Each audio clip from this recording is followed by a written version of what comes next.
Oh, I'm accustomed to that commercial plan before we start. What's going on, everybody? Welcome to the Five Reasons Sports post game show. Uh, it's your boy Royal, you know, and I'm joined today by a very illustrious panel. I got my guy Michael Christian with me, host of Game Time on what it is, Onside Radio. Game night. I'm sorry, but then we got my man Ricky J. Mark, and we got a newcomer to the network, my man Brian Young. How you fellas doing today? Oof. Not good. That fantastic. All right. I've had better days. Yeah. So, okay. We drop our fifth straight, 109, 105 to the Clippers. Game was rough, man. We gave up an 18-point lead in the first half, gave up 40 points in the third quarter, kind of made it competitive in the fourth. And it just it never kind of came together as a real game. But before we get started, I wanted to wait to introduce him. Y'all know we usually panic on this show, and somebody already put it, Roy, it's panic time. But in order to make sure that we did right by the show, we brought in the Five Reasons Sports culture captain himself, Mr. Greg Sylvander, to come in here and make sure everybody keep their head level. Greg, thanks for joining us today, man. How you feeling? I don't know about all that. What's up? Yo, Greg's got that ugly internet too now. Yeah, it was terrible. So we're gonna start with my man Ricky. Ricky, yes, sir. Tell me what you thought of the game tonight.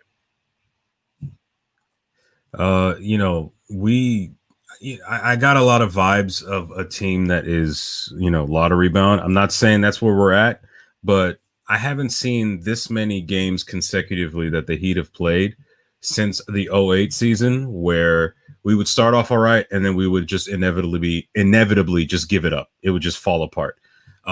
It's one thing to run out of gas, but it seems like we're running out of both gas and talent at this moment. And given that the Clippers are missing their two best players in Kyrie Irving, Kawhi Leonard and Paul George, we somehow managed to find a way to make where are they? We somehow managed to find a way to make Serge Ibaka, Nicholas Batum, and somehow Reggie Jackson, who scored 16 points tonight, look like borderline all-stars. I mean, it's unfortunate, but we are not in a good place right now. I've seen too many of these games to think otherwise. All right, so my man, one thing, Marco Romo for joining in here too. I'm gonna throw this to Michael. Michael, we've been hearing a lot of, wait till we get our guys back. We haven't played with our team and all of that. And tonight we played a team with similar issues. Tell me what you saw from the game tonight. It just didn't. It hasn't looked like the same team that we saw in the bubble playoffs. And I understand that they're missing guys, but I'm talking about the effort, right? The cohesiveness, the defensive plays. It just doesn't look like what we expect. So that's why people are talking about panic. And I'm not advocating for everybody to panic, right? We can get into that more later. But what I'm saying is the reason why we're all worried is because the team just looks off. Right? They don't look together. And yes, maybe it's just defeated. That because Jimmy's not there. But you're going to tell me that Jimmy by himself is the entire reason why the entire team's given up? Then that's not culture, right? And I'm sure Greg will talk to this. But it just doesn't look it doesn't look right. There's just something off. We're making a bunch of random players look great all the time. We always play down to talent whenever we're playing teams that are worse than us or whatever. And at this point, if there's teams worse than us, I'd love to play them because I don't know who that is right now. So I'm glad you Leif in there. Leif, I've been panicking for quite some time now, if you haven't been able to tell from the comments. I want you to come and give me some perspective. Am I wrong for panicking now? Well, there's no secret that this sucks. The basketball effort sucks. Let's not sugarcoat this shit. It's not great. I just think that you can't. The whole team is out. Every game, there's two or three guys that are of top 4 or 5 in the rotation that are not playing right now. And yet, as bad as this is, they're one game out of an 8 seed right now. So they have an unprotected pick. They're not going to tank. So that's just completely not even a relevant talking point. So they're just essentially going to wait until they get everybody out on the court, and then you got to see what they look like. But it's agonizing to go through it now and you have to watch that kind of basketball. And I think that it has allowed us to get under the hood with some of the young players and some of the rotation. Like you get to see what KZ is doing, and is Olynyk viable as a rotation player? Strus and Vincent, are they worth keeping around as two-way guys? Maybe not. But you get this extended looks. But it sucks when you're low. What are they now? 6-12. So they're 14th or 13th in the East. The Pistons. I'm not going to sit up here and act like that's like a great spot to be in. It's not. Yeah. So I'm gonna toss this over to Brian. Brian, how are you feeling after that game? I want you to actually talk about the game. What did you see tonight from the game? So I'm actually not worried at all. Like, I mean, I guess I'm seeing the same thing as everybody else. It's we're basically running out damn near a G League team, right? So I mean, this is kind of expected. I think that this loss specifically looks a lot worse just because we played 3 really good teams who were pretty much healthy with, again, G League guys. So I think just we've all been on this downslide of emotions because of that. But something that I noticed watching this game is this team just doesn't have a lot of two-way players. I think that there's a lot of guys who are really good at one or two things. When you look at guys like Gabe Vincent and Max Strus, they're very specialized players. But on the other end, they can. There's going to be nights where guys like Nick Batum and Reggie Jackson are going to go off against them just because they can't guard anybody. Even guys like Duncan Robinson, Tyler Herro, who we love, they're not. They're still same issues where defensively they're not all that great. So again, you're just going to have these nights, and when you're missing guys like Iggy and Jimmy and Avery Bradley again, and no Goran Dragic to kind of bail you out, when the offense stalls, it is what it is. It's expected. Marco, I'm gonna let you jump in here. The Clippers had 6 people in double figures tonight. It seemed like they couldn't be contained, whether they were driving to the basket or shooting wide open threes. What is wrong with Miami's defense? Even it seems to be no effort, even without our best perimeter defenders on playing. I think Brian makes a good point about the lack of two-way dudes, and I did like this. I did like what I saw from KZ at the top of the zone. He was creating havoc, but you can't rely on a zone defense against NBA offenses in this day and age. We saw that last season with the Celtics. They eventually figured it out. Teams are going to hit threes. Team like the Clippers, who are like top 5 in offensive rating, even if they don't have Kawhi or Paul George, they're going to kill you from 3. They work the corners about as best as I've ever seen somebody this season, aside from like team like the Lakers because they have LeBron James. But as long as you're trotting out the players that they are right now, you're not going to get any stops. You're not going to get stops from guys like Gabe Vincent at the point of attack, where a guy like Avery Bradley should be. Where you can't have Bam do everything. You can't have him guard the pick and roll, trap, hedge, and do everything pretty much. He can't be your only defender out there, which is what he is right now. Yeah, just look at the starting lineup. I mean, earlier tonight in the pregame, it was me and Ramlakan who were still left, and we were talking about how, in terms of offense, it was Kelly Olynyk, it was Tyler Herro, Duncan Robinson, and Kendrick Nunn.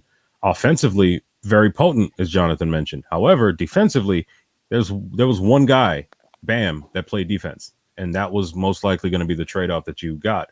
And as we see in this box score, I think 5 or 6 Clippers, if not more, went into double figures.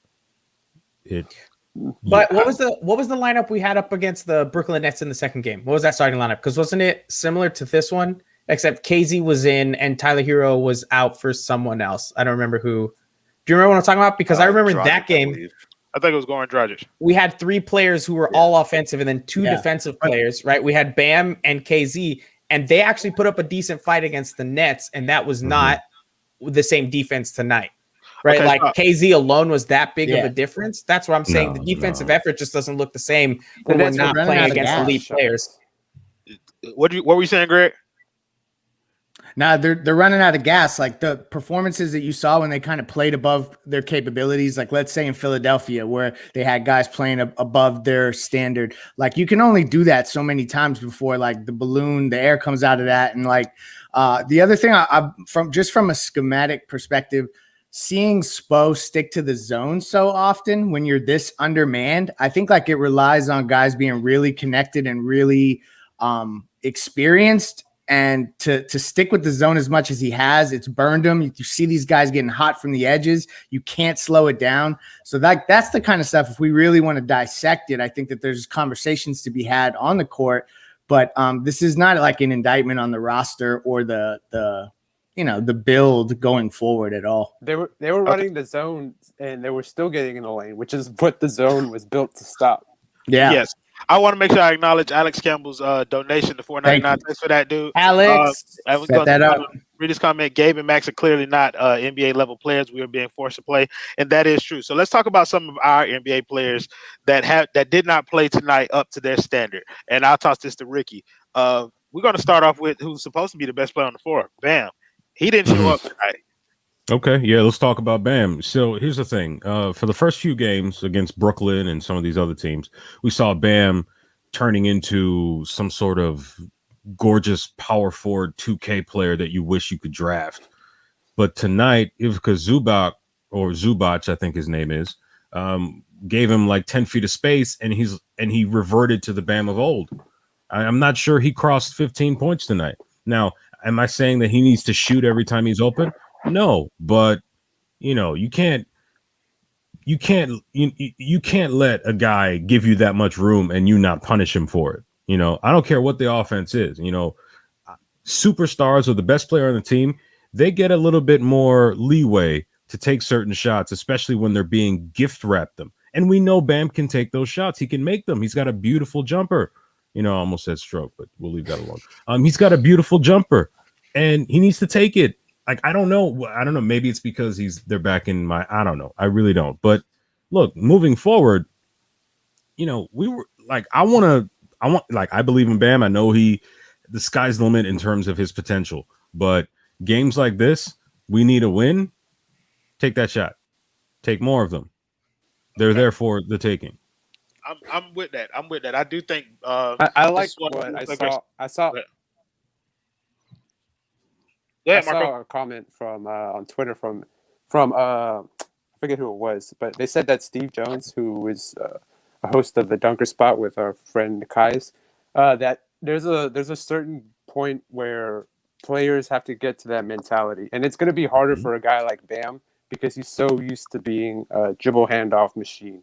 He needs to get used to having that mentality night in and night out. Yeah. And when he gets tired, he's going to revert to those old habits like he was today. You're so right. Go ahead, Greg. The dribble handoff stuff, like that's super conducive to Duncan Robinson's strengths. But now with Bam expanding like his game, I feel like that's actually not necessarily putting him in the best position to be as aggressive as possible. But here's the good thing. Like, if y'all want to find a positive in this, and I know that like that's the direction I'm going to point. Yeah. Dude had 16, 13, and 7 assists. So like he's eclipsing his averages from last year, and we're walking away from that saying he had a bad game. So like, come on now. High standards. The standards have been, he raised the bar himself. This is so true. I have to hold him to that bar. But I do want to shout out D-Man05 for the $5 donation. He's saying it's getting ugly. I 100% agree. Christian Carter's with the $1.99 donation. Y'all think Bill's wife colluded with Pat? I hope so. Surely hope so. I hope I surely hope so. Listen, that's why we got to get that gif in there, right? I hope so. Yeah, like, so that's what we need right now. I want to throw this to Brian, because they were talking about the triple handoff stuff between Bam and Duncan, and Duncan is the primary beneficiary of that, and yet we haven't seen the Duncan that we've been accustomed to for a few games now, and I'm starting to get a little worried about how much he's dependent on Jimmy and Tyler and everyone else in order to get his shot off. What are you seeing from Duncan, Brian? Nothing too different. Honestly, I feel like he's just missing. That happens with shooters, right? They get cold sometimes. I think Duncan is too great of a shooter to continue this for long. I mean, look, next game he could go 7 of 10. So I don't think it's anything to be worried about. I do think that having other guys helps him, obviously. But as far as the Bam dribble handoffs go, I mean, I agree, man. Like, it's great offense. Like, obviously in the past we've seen him and Duncan, generate a lot of points off of that. But when the defense is giving you space, sometimes you just got to shoot, man. You don't have you see Bam looking around, for people to come for people to come in do the dribble handoff. But I think that sometimes he has to look for his offense first before trying to feed Duncan or feed Gabe Vincent or whoever else he's trying to run DHOs with. So I want to toss this to Marco. We got Tyler Herro back. Of course, we had several other guys missing, but what did you see from Tyler in his first game back from injury? I just liked that there was another guy to break down the defense, and he was awesome tonight. He was like the only guy that, to use a famous term here, who had the guts. He was like, I want the ball in the fourth. I'm gonna bring us back, especially with Bam not looking to score. It was great to see Tyler out there to take away pressure from Bam and pressure from Duncan. Like, I like that he caught the attention of the defense from the Clippers, because there was nobody else that was doing that the past few games, because it was all the defense was focused on Bam, Duncan, and that was it. Nobody else was getting anything. And I was just glad to have another ball handler pretty much out there. Well, it's more than a ball handler, though, right, Michael? It's like Tyler Herro came to the game and had 10 rebounds, so he was our second leading rebounder. Which is something I wanted to ask. Does he just have better instincts than all of our other guards when it comes to rebounding? I think so. No one else is grabbing them at this rate, and I think he's our second highest rebounder on the team. He has the ball really well. Yeah, right. Short arms and all, right? So almost 7 boards a game, and he got 4 boards as a rookie. So he's been doing this since day one. And like you're right, it's like an instinct thing, right place, right time, and it's like we could use another rebounder, but is that rebounder we're missing Tyler when he's out? Because he's putting up the numbers. Didn't he have 15 rebounds one game, something ridiculous like that? He did recently. Mm-hmm. You're right. Like that this team has to have guys rebound above their position and above their size, because they're already awful. Like, I think they're last in the league in rebounding. So you're going to need guys to rebound above where you would need them typically. And that's another spot where Jay Crowder used to potentially help, here and there you'd get a 9 or 10 rebound game out of him. And they could obviously be using that right now. But Myers Leonard is sitting on the bench. And I just think we need more players that can do more than one thing, right? Like we've talked about it earlier. We have too many one-way players. At least Tyler's grabbing defensive rebounds. His defense may not be the best, but if you're grabbing all those rebounds on one end, I'm okay with keeping you on there for both ends. But you've got Max Strus, Gabe Vincent, Duncan Robinson, KZ Okpala. They all really only play one side of the court. Even Mo Harkless, when he was in, was only playing defense, right? On the offensive side, he was just standing in a corner. We need guys that can do more. And if they're not going to develop into that, that's where, listen, I'm going to jump on Adam's trade, and I'm just going to trade them all. So you mentioned all of them. You mentioned something real quick, Ricky, real quick. Before he mentioned Adam gave 199, said Brian was an awesome addition. I think so too, Adam. But go ahead. What was your point that you were about to make, Ricky? Appreciate it.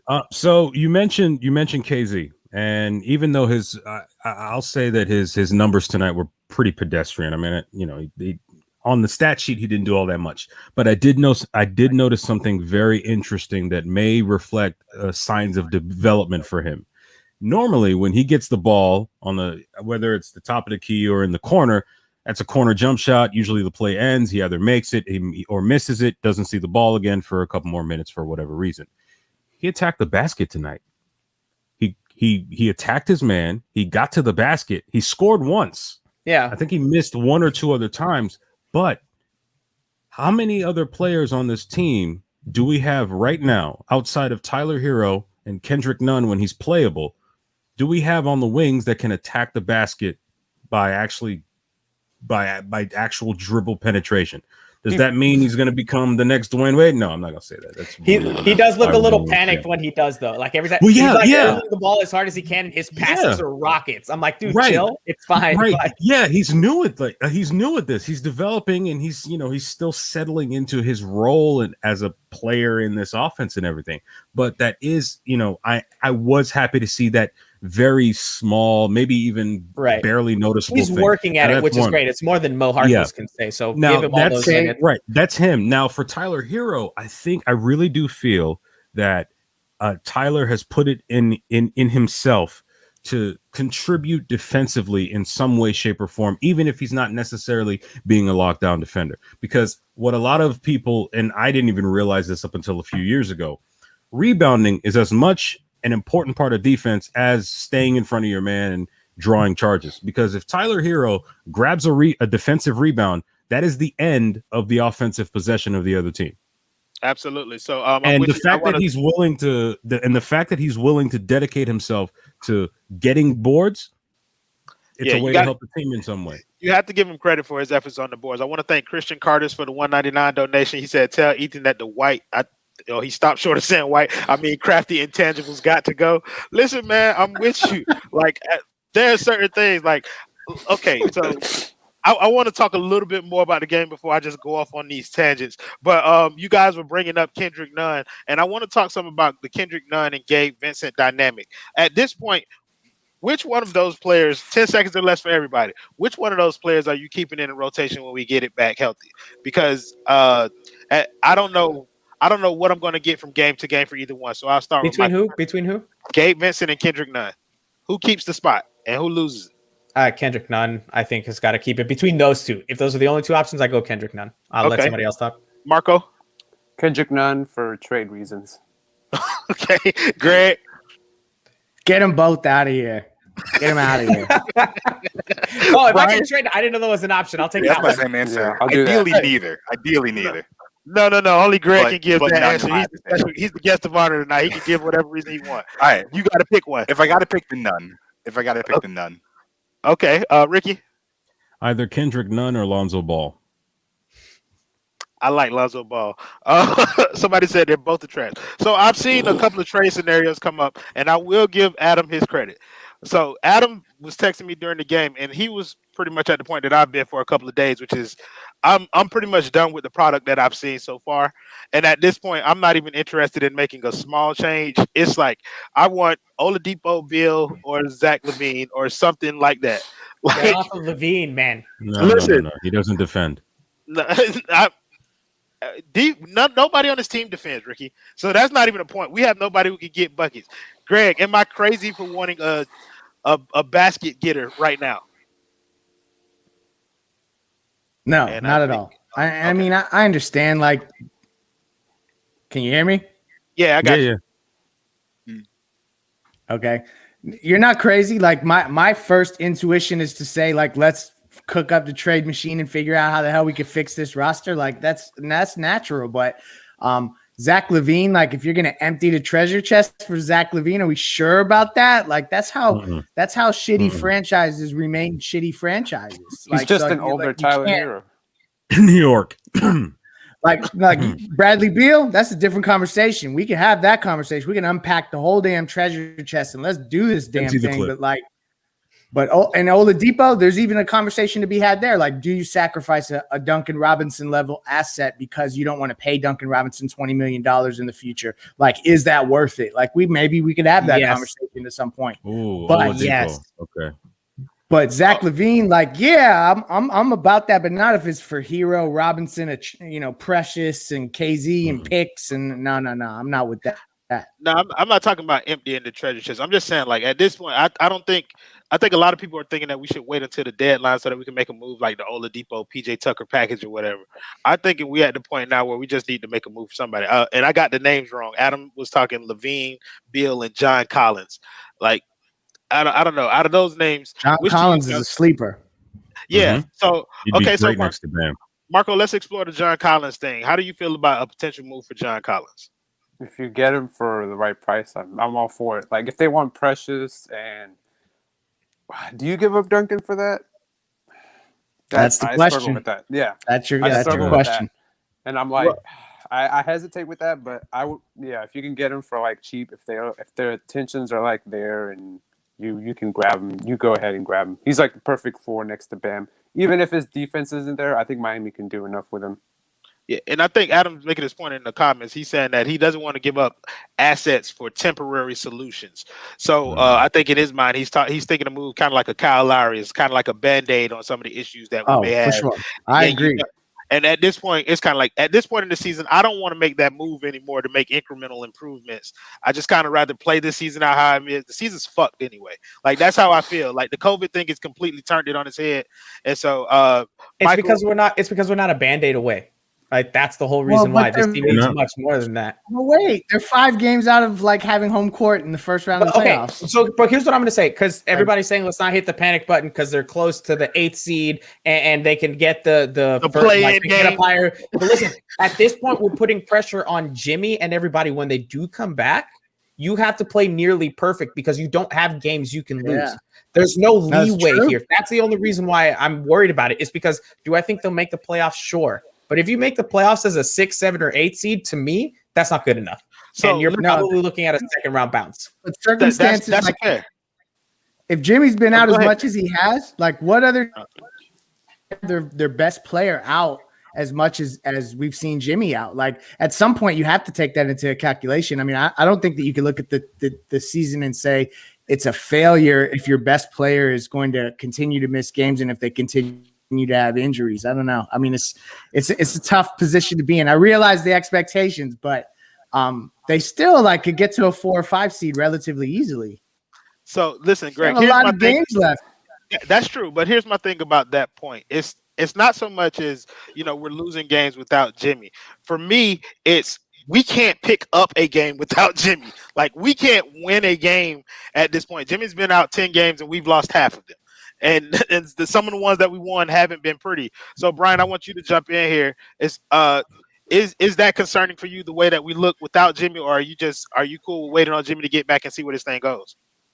Yeah, I'm like I said, I'm not concerned at all. I mean, realistically, they got to beat out Cleveland and the Knicks, and for Sounds me, familiar. in my mind, it's like once they get back Jimmy, they're going to be better than those teams by a pretty solid margin.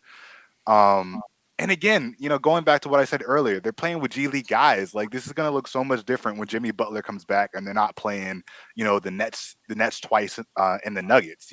There's going to be easy games that they're going to have. We're hoping that at least by the half of the season, people are going to be vaccinated.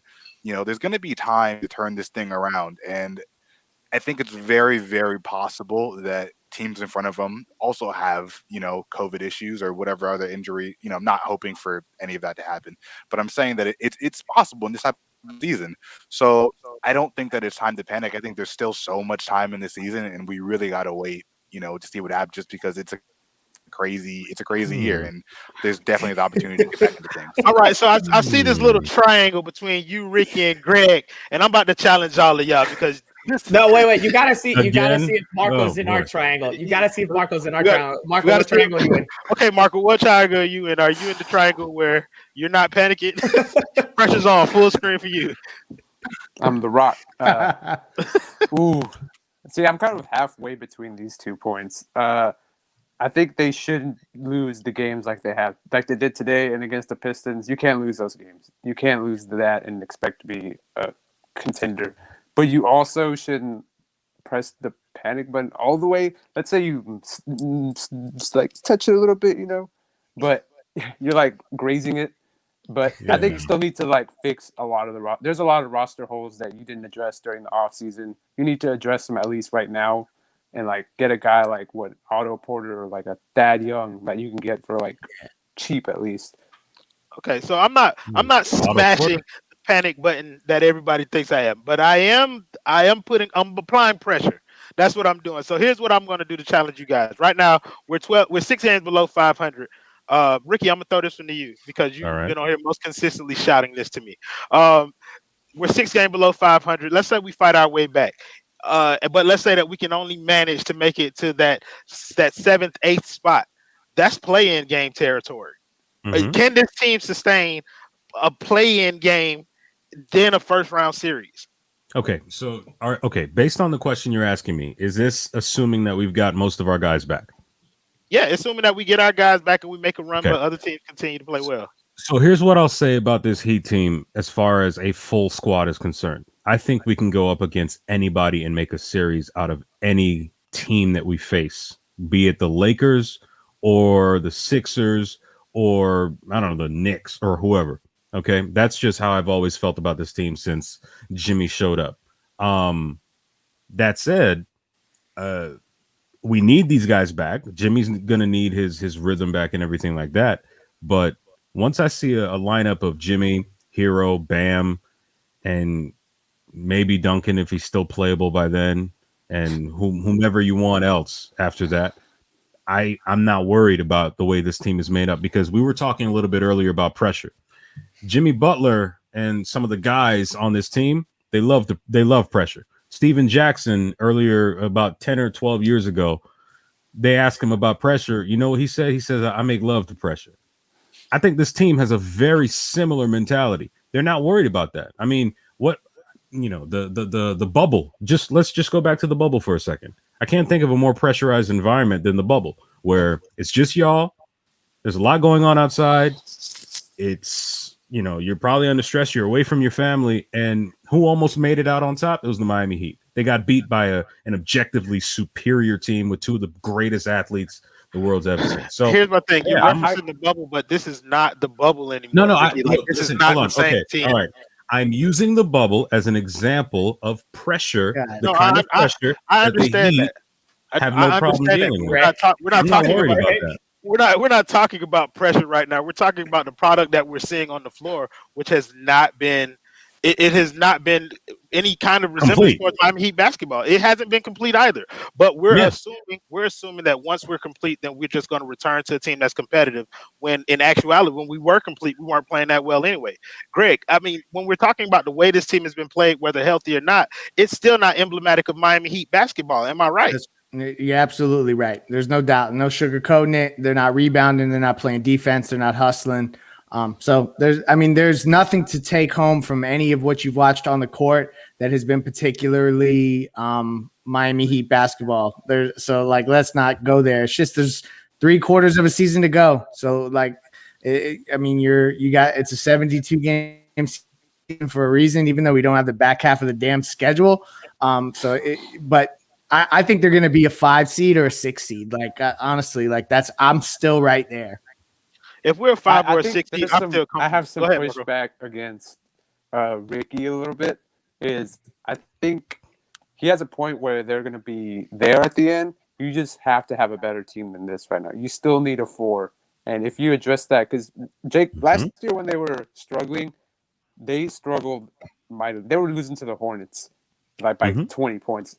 Before they got Jay Crowder, before they went into the bubble, you still need to address that big glaring hole. And then I think you can be like, okay, this team is full. This team is like what we want it to be. And we'll go from there. Okay, so I want to throw this question to Michael. Michael, Greg said something that was very interesting to me. He said we still have 3/4 of the season left to play. In my head, all I heard was we've played a quarter of a season, and we look like shit all for the first quarter of this season. like Perspective, dog. That's all it is. It's a matter of perspective. Hey, I feel you, my guy. But Michael, should we just throw out the first quarter of this season? I mean, I think you can't throw it out. I think you have to give it a slight asterisk when we talk about it, which is they haven't been healthy. They've had a lot of guys out. That's a big part of it. But I don't think you can look at the first quarter of the season and say, okay, we've got time. We'll make it up, right? Because it goes back to what I said earlier, which is when Jimmy does come back, Jimmy doesn't look great. We can all agree on that, right? Like we saw him on the bench that didn't, the guy went through some serious stuff apparently. So now when he does come back, he's going to have to play like finals Jimmy, because this team is not winning with what they have out there right now. And Jimmy's going to have to come play hero ball. You need him to play hero ball for 3/4 of the season just to work you back up to the 5th or 4th seed. And then you have an entire playoffs to go. The guy is a monster. He's a beast. I love that we have him. I think he can do almost anything. But putting it up for that long and playing that hard for so long, you're just asking for something to happen. And then you've got Dragic, who's a year older now, playing 30-something minutes a game because we've had too many guys out. I just think you're playing with fire if you're not winning any of these games when they're out, thinking, oh, we'll make up for it later when they do come back. And what happens if they're out again for, either COVID protocols or an injury or something else? You're just going to lose another quarter of the season and say, we'll make it up the one after that. We're just playing too much with house money, and you can't give away games like this that you have to have. And I'm not saying this is a must win and the season is over, but you're really getting close to the point where you're saying, I don't know how much harder we're going to have to play to turn this around. No, Michael, I'm with you 100%. So I want to take what you were saying, and I want to throw this to Brian. So Brian, have you seen anything from this first quarter of the season that gives you hope for this next quarter of the season? Like, what have you seen that has you not worried about the next quarter of the season? All right, so I mean, obviously the biggest thing is Bam's improvement, right? I mean, outside of that, it's more little things. KZ looks like a playable guy, but outside of that, look, here's the analogy I use, right? You're a boxer, different sport, but you're a boxer, right? You're going into a championship fight, and a ref tells you you can't throw jabs and you can't counter punch. It's like, what would you expect to happen, right? You're probably going to lose that, right? You're probably going to get your ass kicked.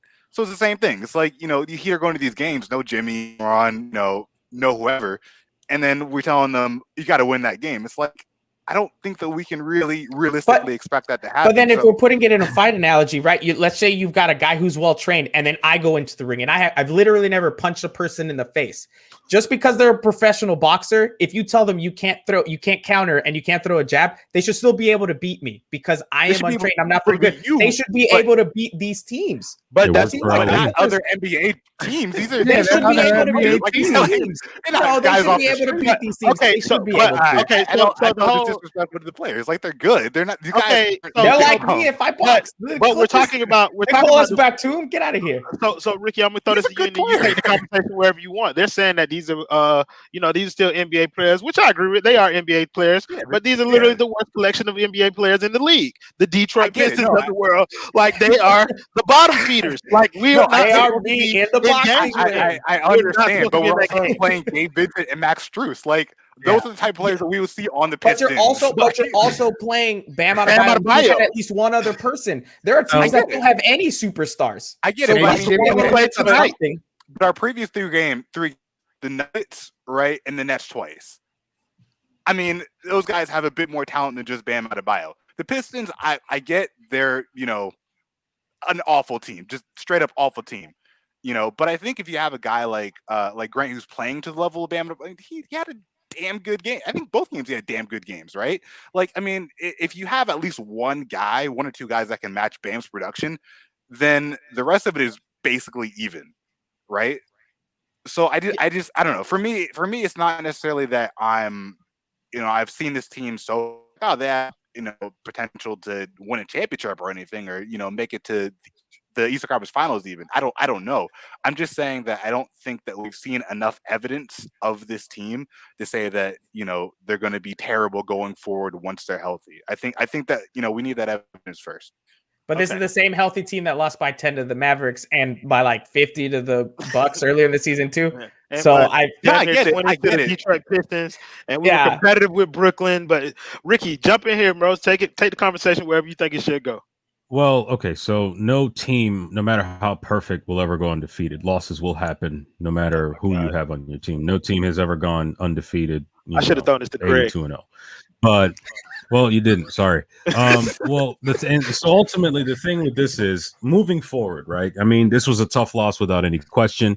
I just can't see, this Heat team. It's one of the reasons why, in a sense, I'm optimistic, because I can't see this Heat team standing pat in a certain kind of way forever. Because here's the thing: after every game, win or lose, here we are, waxing poetic about why we lost, what's going to happen. Oftentimes, we answer the same questions every other night. But here's the thing: the management, the people who are getting paid to make sure this team is playable or watchable or whatever, they're working around the clock. Andy Ellisberg is working around the clock. Pat Riley is constantly looking for opportunities. It's one of the reasons why whenever a trade is announced in terms of the Heat, we're like, whoa, when did that happen? Only maybe some of the insiders might have known, but they know there are things just going down. Now, I've been saying in previous live streams that I think we need a trade.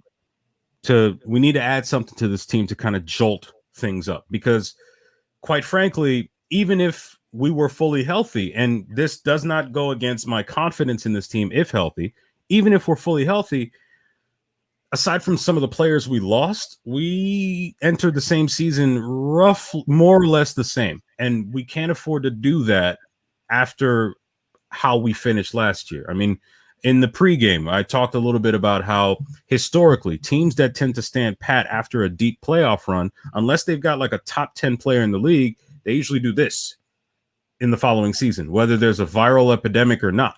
So I think that's what needs to happen. And I will say this about Victor Oladipo, and then I guess I'll hand over the mic. I was watching a little bit of Victor Oladipo after the feed cut and everything like that, and I don't know, something about the way the Rockets have been on a 5-game winning streak lately. I'm not so sure that they'll move him in March. when he becomes eligible to be traded in on the 4th, because he and John Wall are starting to develop chemistry. Christian Wood is playing out of his mind. You still have DeMarcus Cousins off the bench, and PJ Tucker still has a pulse. So that would only leave Bradley Beal potentially as the only viable option, unless there's a player out there that Miami's been scouting. Just like every time we're shocked whenever they draft somebody, unless there's a player out there Miami's been scouting and getting ready to trade for that we don't know about. That might be the only option. I also want to add. Go ahead. No, go ahead. No, by all means, go ahead. All right. No, I also want to add. I think a lot of this conversation is based on your general expectations for the team. Like, if your expectation, like for me, my expectations are basically just, can they make the playoffs, right? And I think that's why I'm not really panicking, because again, they're so close. Okay. But again, if your expectation is different, if they're, this is going to be an Eastern Conference Finals team, or it's going to be a team that's back in the finals, it's like, yeah, okay, that's more concerning even when they're healthy. I mean, for me, I look at the Lakers, look at the Clippers. I'm like, all right, the finals probably not going to win that. The Eastern Conference Finals, Brooklyn's looking tough. Philly's looking tough. The Bucks got better. So I'm kind of like, first, second round, depending on, who they get is kind of what I'm looking at anyway. Obviously it'd be great if they got past that. But I think that's also where, this conversation kind of depends. Greg, I think we should allow you to chew the newbie up, since he said his expectation for the team is, can they make the playoffs? Well, are you a can they make the playoffs type of guy? I've never. Oh, okay. But when they're 6-12, yeah, that's where I'm at right now. Oh, yeah. You are aligned.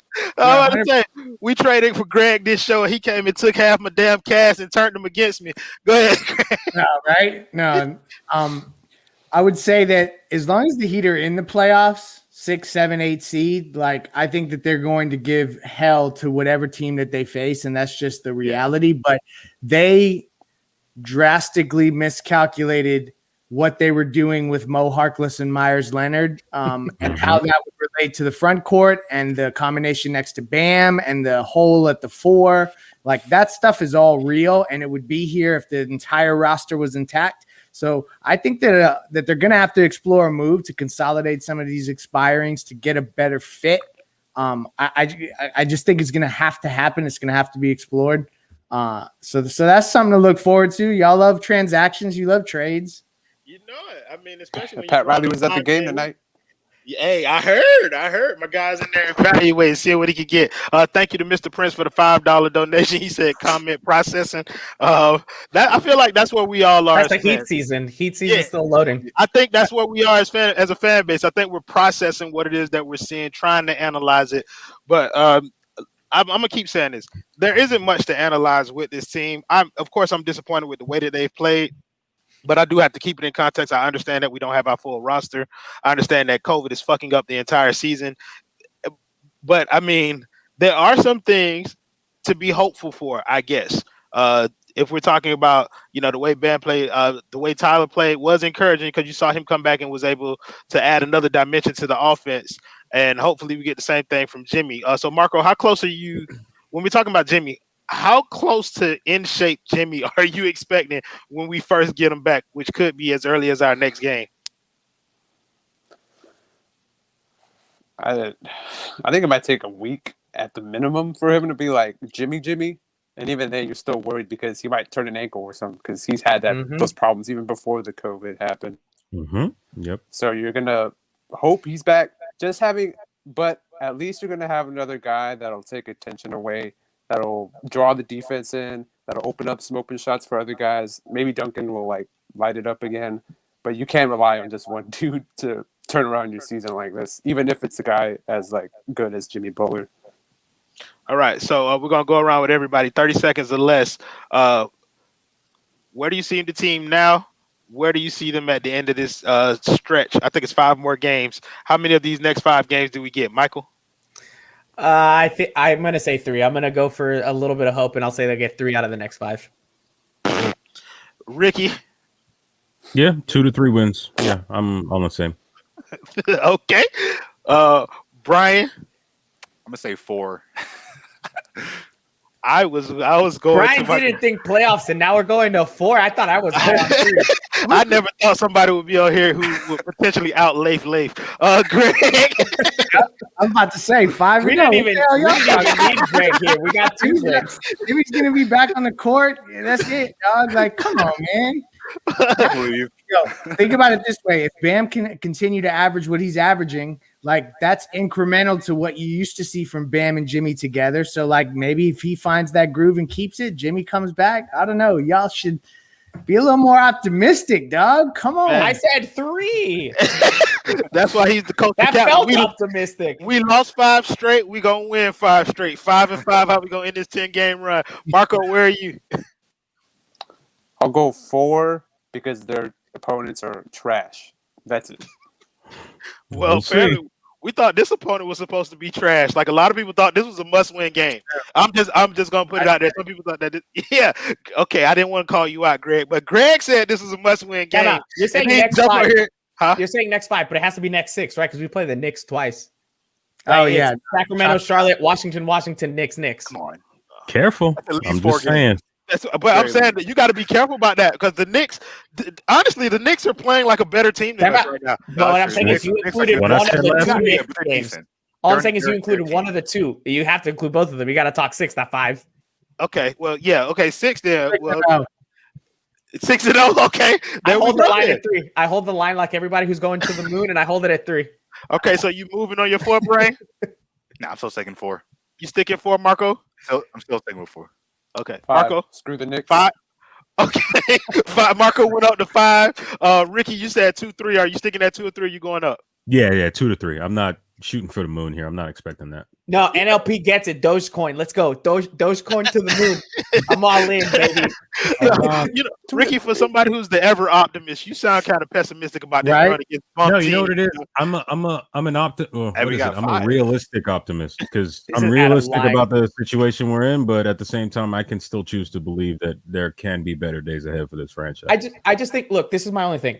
Even when we did have the whole team like healthy, right, beginning of the season to now, there has been nothing consistent on this team. Like absolutely nothing. So that's my only thing that gives me no hope is I don't know what they're going to bring on a given night because Kelly at some point scored 17, but now he's giving nothing. Duncan can't hit a shot. That should come back, but when? Right? Bam, I think, is the most consistent player, and even he's up and down right now. There's nothing that's the same on a night-to-night basis, and it's hard to hope based off of that. Okay, so we coming up on 50 minutes. Well, we have 47 right now. Any last thoughts? Any topics that we didn't bring up that you guys want to hit on really quickly? I'll just say this, guys. Let's don't be a prisoner of the moment. We are where we are. Let's see where we're going, and let's just try to enjoy this season, win or lose. We'll see what happens. Don't be a prisoner to your emotions. Not like a Riley speech. You're supposed to dunk your head in a bucket of water or something like that. Hold his breath for 15 minutes. Not gonna get that to the young kids. So wait, are we talking about don't be a prisoner of this moment or the past 5 moments? Because well, if look, I'll just say this: if these ridiculously emotional comments are any indication, Drake is being played heavy tonight. So I'm saying you're acting like it's the end of the world because you lost to the Clippers without 2 of the best players in the league. That's just the comment section. That's just the comment section. They're always like that. Yeah, but man. No, the comments are me, and I am the comments. I'm just being calm because I have to host because Greg wouldn't do it. So we want to thank my man Michael. We want to thank my man Jonathan. Oh, not Jonathan. We traded Jonathan for Greg Monday tonight. Night Marco. Yeah, thank you for Marco. Thank you for Brian, who's currently really black right now. Thank you to my guy Ricky J. Mark, and a special thank you to my man Greg Sylvander for coming on here, joining the post-game squad for the invest in Dogecoin. Yeah, thank you for upping our culture tonight. The stream was brought to you by Biscayne Bay Brewery, Seltzer Mayberg, Manscaped, Shave Your Balls. Use the code 5RSN, the number 5RSN. Prize Pick, the code 5. We got a new one that I don't remember that lets you simulate sport shit. Best ever. There we go. Y'all got to help me out with all this. I'm the plug guy. So thank you guys for joining us. We'll see you at the next game. Hopefully we can get a goddamn win. Y'all have a good night. Don't panic. No, fucking